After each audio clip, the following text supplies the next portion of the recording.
Correct కాదు. సింథా Williams Indian భారతీయురాలే, కానీ అమెరికాలో స్థిరపడిన ఆమె అంతరిక్షంలోకి వెళ్ళింది. దాదాపు 3 నెలలు కావచ్చింది. స్టిల్ ఆమె ఇంకా అక్కడే ఉంది. దాదాపు 10 రోజులు 12 రోజులు కానీ వెళ్ళింది. బిడ్డలున్నారు, భర్త ఉన్నారు, కానీ ఆమె ఉద్యోగ రీత్యా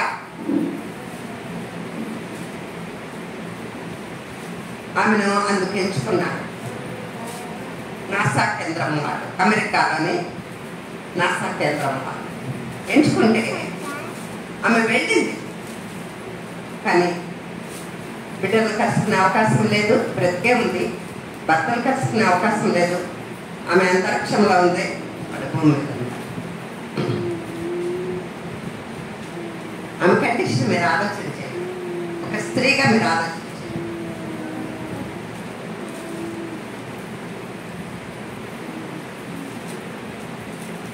అంతరిక్షంలోకి వెళ్ళడం ఒక స్త్రీ, ఇది 2వసారి ఆమె వెళ్ళడం చాలా గొప్ప విషయం. ఇంతకుముందు ఒక ఆవిడ వెళ్ళింది, ఇంకా కొద్ది గంటల్లో వచ్చి తన కుటుంబాన్ని కలుసుకోవాలి అనుకుంటున్న మూమెంట్లో క్రాష్ అయింది, చనిపోయింది. రాకెట్ వస్తున్న భూమి చెరువులోకి వచ్చిన తర్వాత క్రాష్ అయిపోయింది. కల్పన చావ్లా ఆవిడ పేరు. మీరు ఎంతమంది గుర్తుందో నాకు తెలియదు. ఎంత గొప్ప బిజినెస్ చేసావు, ఎంత గొప్ప జాబ్ చేసావు, ఎంత గొప్ప జాబ్లో నువ్వు ఎంత నిరూపించుకున్నావు. ఇవన్నీ సెకండరీ థింగ్స్. మళ్ళా చెప్తున్నా, as a wife, as a daughter, as a household, as a mother,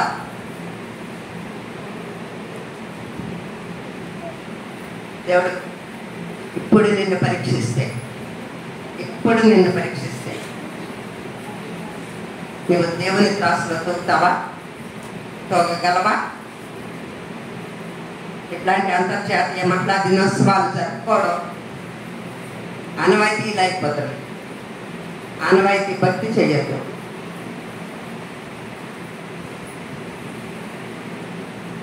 పొగడ్తలకు కాదు మనం వెళ్ళాల్సింది, మన బాధ్యతలను నిర్వర్తించడంలో అటు దేవుని ఎదుట నేనేమై ఉన్నాను అనేది ప్రతి ఒక్కరము we need to check out ourselves. మనల్ని మనమే పరిశీలన చేసుకోవాలి, మనల్ని మనమే పరీక్షించుకోవాలి, మనల్ని మనమే విమర్శించుకోవాలి. అప్పుడు మనం ఎక్కడున్నామో మనకు వచ్చింది సెర్చ్ చేసుకోవడానికి అవకాశం ఇవ్వబడుతుంది. రైట్. ఈరోజు నేను మీకు ఇంకొక విషయం చెప్పాలని. స్త్రీ ఆరోగ్యంగా ఉంటే ఇల్లు ఆరోగ్యంగా ఉంటుంది. అంగీకరిస్తారా? 3వ విషయం నేను మీకు చెప్పాను. ఇంటికి దీపం వెళ్ళాలి. మనిషికి ఆధారము వెన్నుపూస, స్పైనల్ కార్డ్. ఇది కాదు వాస్తవానికి నేను చెప్పాల్సింది. ఇంటికి ఇల్లు నిలబడాలంటే వెన్నుగాడు చాలా అవసరం.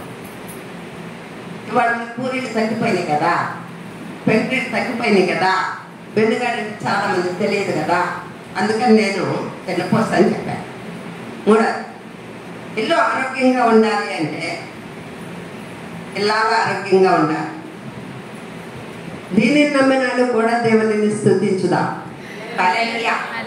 దాని ప్రకారంగా విశ్వసిస్తా. ఏ ఇంట్లో స్త్రీ ఆరోగ్యంగా ఉంటుందో ఆ ఇంటి ఆరోగ్యాన్ని ఆమె బాగా కాపాడుకుంటుంది. హల్లెలూయా. ఏది న్యూట్రిషియస్ ఫుడ్ అది ఆ కుటుంబానికి ఆమె ప్రొవైడ్ చేస్తుంది. పిచ్చి పిచ్చి జంక్ ఫుడ్లు పెట్టదు పిల్లలకు కానీ యజమానికి కానీ.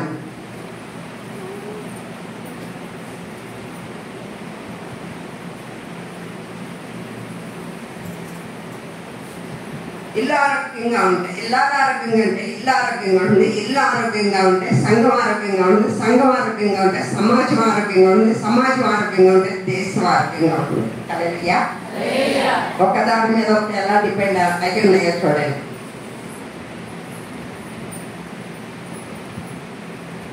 దానికి కారణం మీరు నేను, మీరు నేను. ఇవి పాటించినప్పుడు ఎగ్జాక్ట్లీ వీఆర్ బ్లెస్డ్. మనం ధన్యులం. వరకు నేను ధన్యురాలు, నేను ధన్యురాలు అంటే అయిపోయాము. ఆ ధన్యతలోకి మనము వెళ్ళవలసి ఉన్నాం. అది అది కాబట్టి ఈరోజు ఇద్దరు స్త్రీలను మీ ముందు పెట్టాలనుకుంటున్నాం.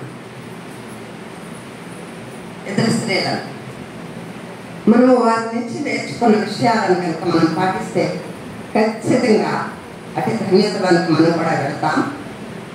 మన ముందున్న సమయం చాలా తక్కువగా ఉంది. ఒక న్యాయాధిపతుల గ్రంథం 4వ అధ్యాయము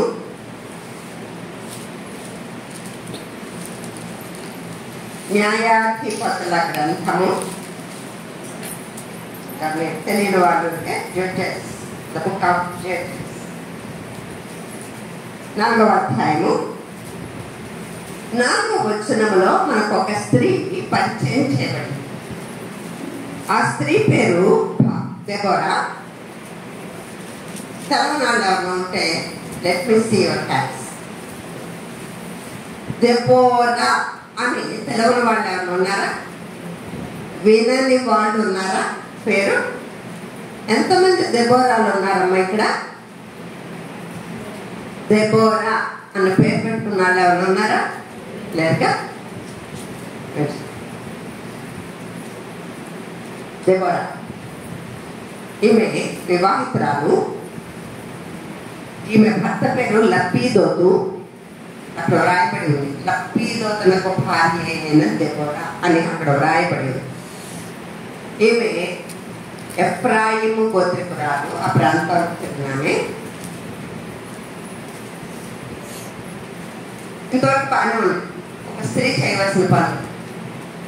కానీ మరొక విశేషత ఏంటో చెప్పమంటారా?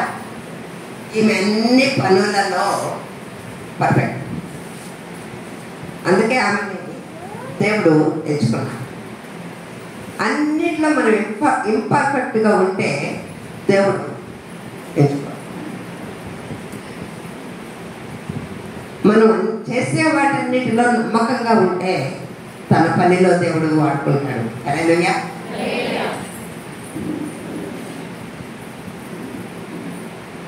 మనకు సామెత ఉంది, ఇంటికేసి రచకాలి. దేవుడిచ్చిన బాధ్యతలను మనం చక్కగా నిర్వర్తిస్తే అప్పుడు దేవుడు ఆయన సేవలో వాడుకోవడానికి ఇష్టపడతాడు.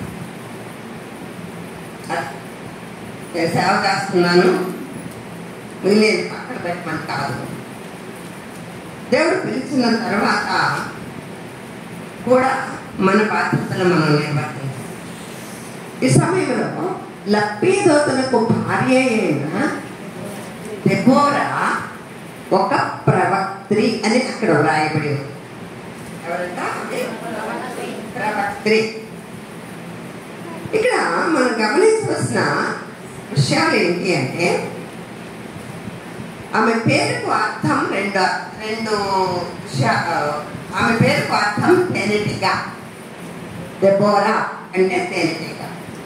తేనెటీగ యొక్క లక్షణాలు రెండు. పిల్లలు చెప్పగలరా? ఒకటి, తేనెను సమకూరుస్తుంది. తేనెను చిన్న జీవి, కానీ ఎంత పెద్ద తేనె పట్టు పెడతాయండి అన్నీ కలిసి. దానిలో నుంచి ఎంత తేనె వస్తుందండి?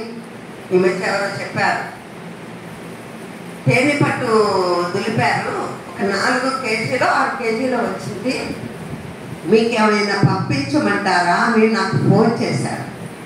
నేనన్నాను, అమ్మ లేరు కదా, నేను డయాబెటిక్ కదా, నేను తేనె తినకూడదు కదా. అవును, అంత తేనె వచ్చిందా అని.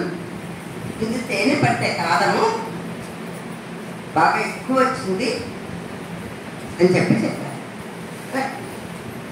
చిన్న జీవే కానీ తేనెను సమకూర్చడంలో అది ఎప్పుడు బిజీగా ఉంటుందండి.